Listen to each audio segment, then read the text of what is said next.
Hey folks, so I'm taking over from Josh this week. I have a few service items on the most reliable vehicle in our fleet, the G37 IPL.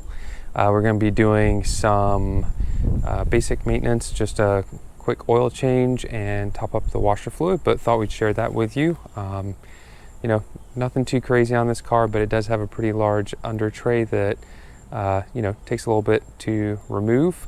But like I said, thought we'd share this with you. And if you're not a subscriber of Low Tech Garage, we say definitely check us out. We're trying to grow this channel, and if you like automotive content, I think we have some unique vehicles and not things that you see on a lot of the other channels that are out there. We do also have a few other vehicles that are kind of lurking in the background that some of our longer term subscribers may have noticed that we'll be introducing here in the months to come. As we kind of get working on those as well. So definitely subscribe and hit that bell so you can stay in touch with what we're up to. But without further ado, let's take a look at the IPL and what we're going to be working on today. All right, so a little gloomy today, but here she is.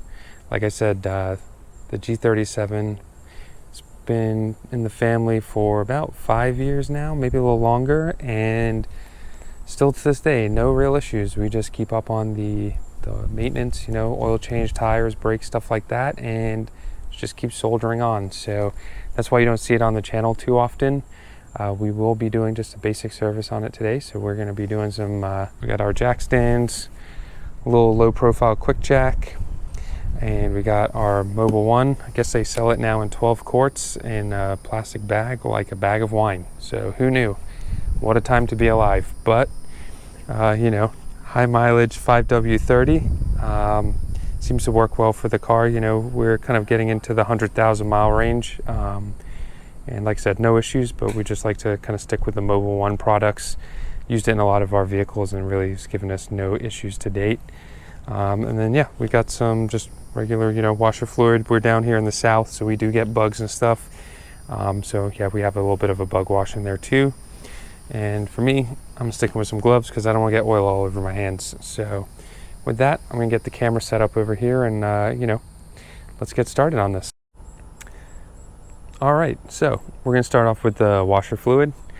Step one, open the hood. Always a good place to start. Got the nice little engine covers under here. Let you know you got the IPL limited edition right there. Basically pretty straightforward. Washer fluid's kind of hiding down here in the corner.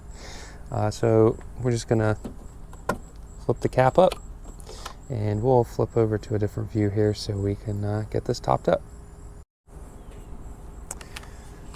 All right, so we got a little bit of the Rain-X treatment. I know people have mixed emotions about them, but it seems to work down here in the south with the heavy rain that we get. It's always nice to have some extra help with the water beating off into the thunderstorms we get down here in Florida. And like I mentioned, it also has the bug remover, which, we are graced with love bugs down here among all these other lovely critters that seem to zoom around. And so the ability to get those off the windshield is nice on the highway, that's for sure. I think the capacity, refill. There we go. Took the whole thing. One less thing to store. But there you have it. Washer fluid, good to go.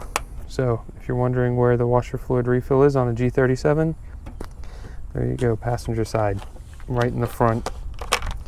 All right, now we're going to get on with the oil change.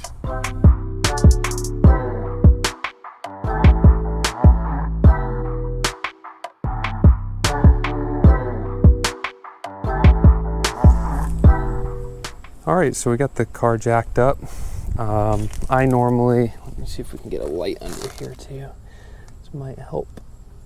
It's a little, here we go. Bear with us here, folks. But as you can see, I like to sit the car right on the subframe. I keep the jack on it as well. And, that way it's kind of pretty stable. This car's got a super stiff chassis, so it doesn't really flex or wobble around too much, which is nice. I found for the oil change that you really only have to lift one side to get to everything. What we do have to do, try to film as best as possible, is under here, like here and here and here, there's probably like 30 10mm bolts to drop this under tray so you can get to the oil filter. Kind of annoying, but you know, that's kind of how cars are these days. So with that, let's see if we can get all these off and the under tray out so we can drop the oil out.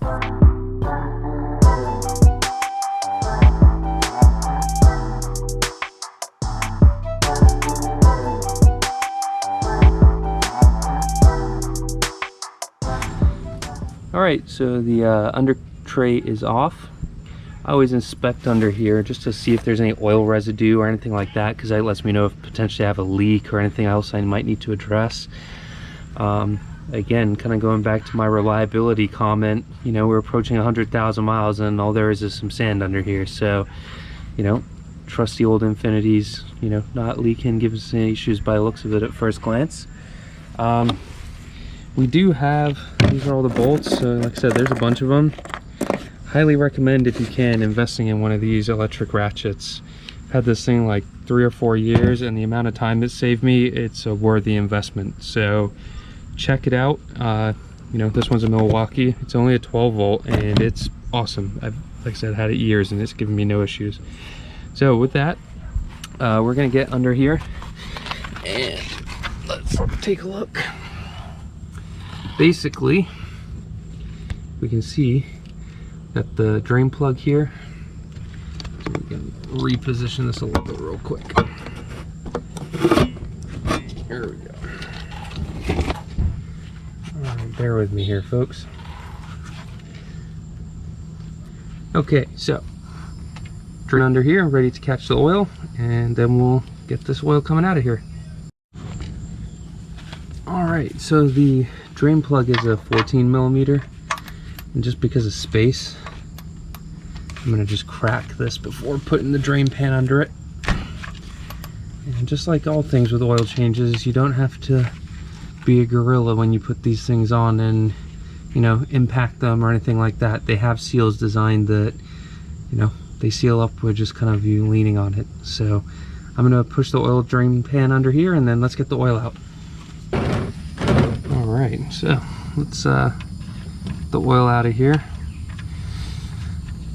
I have a big catch pan because basically one of the vehicles we have that I don't think we've shared with you guys yet holds quite a large amount of oil.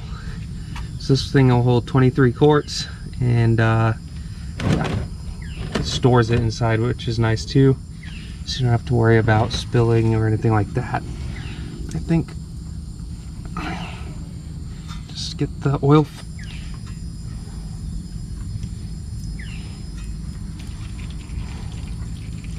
We generally change the oil on this car every 5,000 to 6,000 miles.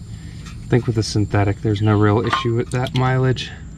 Except the car's giving us no issues. Runs great, so we'll just let this drain out here for a minute. And then we can start the reassembly procedure. And as this uses an oil filter that is a side mount, normally I'd recommend pouring some oil in the filter, but the side mount makes it a little tricky for that. I usually just do it as kind of a best practice to kind of prime the filter, but yeah, it just not as easy for this, and then you end up making a bit of a mess. And I found this car seems to kind of prime the filter pretty quickly, so yeah, won't necessarily be doing that for this oil change, but you know, it just sort of threads on the way the other one came off. You know, lubricate the seal, so you just need right here to get some oil just so that it doesn't bind as you thread it on. It doesn't need to be much, but just so it's a little slick, and then we can put it up just right up here. And I know people sometimes have their opinions about the Fram filters, but you know, I've also used these for years and never had an issue. and also in high horsepower applications as well. So, you know, maybe some people have had some bad luck in the past, but for me, it's not been that. So they work well from my experience, at least. So yeah, that's kind of snugged on there. And we're just gonna give this oil a couple more minutes just to see what else we can get out. But yeah, once this is done draining, we'll basically be on the reverse of what we've done and get some oil in the car. So we'll check back once this is done, okay? One thing I forgot to mention, but I recommend, is always blast anywhere the oil may have dripped with brake clean.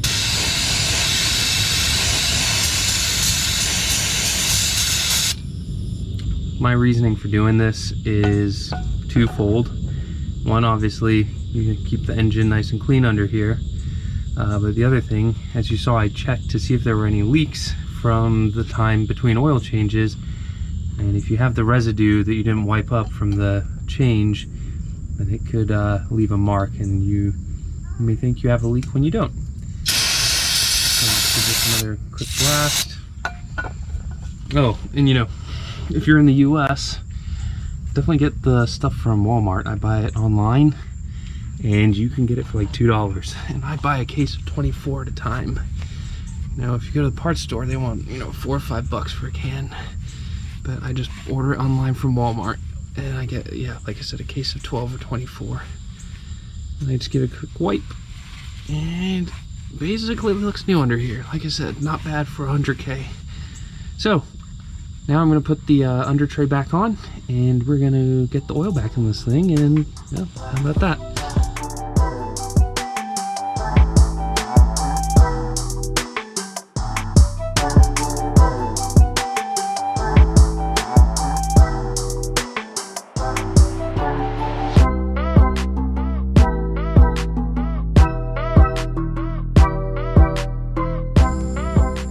Alright, so you might have seen that I put the hardware in by hand.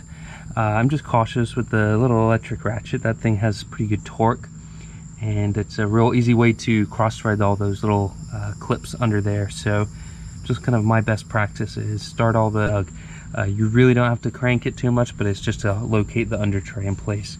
So I'm going to drop the car back down, and we're going to just get some oil in here, and basically that's a wrap. So without further ado, let's cut over to the engine bay for the refill process. Alright, well, we're back under the hood now, and the refill procedure is pretty easy. Oil cap is right here. Get that out. Then get your clean funnel and put it here. Now you get to watch me basically mess around with this box of oil to refill the car. So we'll see if we can get that on camera too.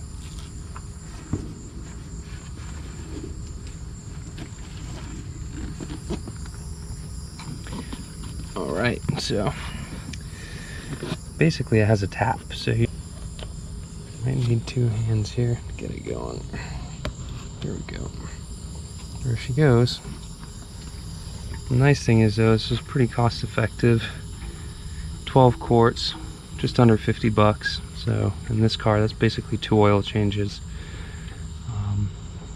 I've used this once before, so hopefully this just takes the last of it, and that should be full. Find that yeah, 6 quarts seems to be the kind of going amount that this car takes. Alright, it looks like there's about everything that was in here.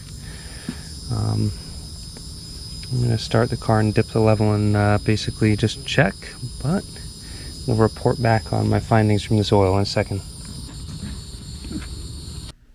Alright, so we ran into a little bit of technical difficulties with our camera equipment while finishing the service on the G37. But to summarize, we had 6 quarts of Mobil 1 synthetic, a new filter, and washer fluid.